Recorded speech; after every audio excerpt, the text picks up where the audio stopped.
हमारे यहाँ तुलसीदास जी भी कहते हैं कि हरिहर निंदा सुनई जे काना, होई पाप गो घात समाना।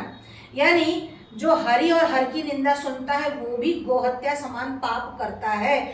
तो जो इन दूसरे अपने ही संप्रदाय के दूसरे आचार्य या साधुओं से जो ये वितंडावाद सुनते हैं, क्या उनका पाप भी वैसा ही है? तो पाप ही होता है, एक बात तो ऐसा है जी।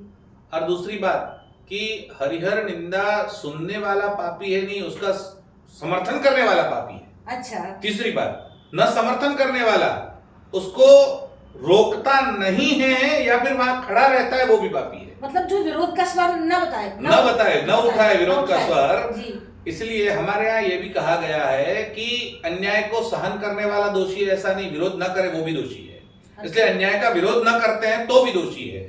तो जब भगवान की निंदा हो रही है, जब तीर्थों की निंदा हो रही है, जब अवतारों की निंदा हो रही है, जब शिव ब्रह्मा के हनुमान की निंदा हो रही है और आप लोग सुन रहे हैं, तो वो भी दोषी हैं। इसलिए सनातनी जितने भी साधु है, संत है, आचार्य है, विद्वान है, उनको भी इसका विरोध करना चाहिए। चाहे वो शंकराचार्य हो, रामानुजाचार्य हो, वल्लभाचार्य हो, निम्बार्काचार्य हो, मध्वाचार्य हो, जितने भी आचार्य पीठ हैं। और हमें तो आनंद है कि हमारे द्वारका के शंकराचार्य जी ने इसके विरोध में पूरी सभा बुलाई और उन्होंने इसका खंडन किया और बहुत शुद्ध तरीके से खंडन किया और चैलेंज दिया कि पूरा स्कंद पुराण यहाँ पर पढ़ा है, तुम निकालो इसमें स्वामीनारायण शब्द निकाल कर दिखा दो। तो नहीं कर पाए कोई।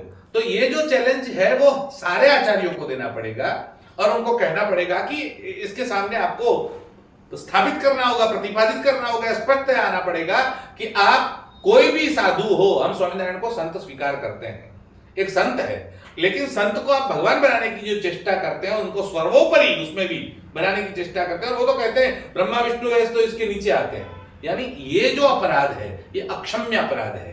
इसलिए इस बात को स्थापित किया जाए, चाहे कोर्ट के द्वारा, चाहे आचार्यों के द्वारा, या फिर इनका निग्रह किया जाए कि कहीं भी किसी भी सभा में स्वामीनारायण के किसी साधु को हम घुसने नहीं देंगे और न उनकी सभा में हम जाएंगे। ये हमारे द्वारका के शंकराचार्य ने घोषित किया, न वो जाते हैं और न उनको अपने यहाँ आने देते हैं। तो दर्शन करने के लिए कोई भी आ सकता है, उसमें मना नहीं है, लेकिन मंच शेयर करना है तो नहीं करेंगे, ये बात तो होनी ही चाहिए।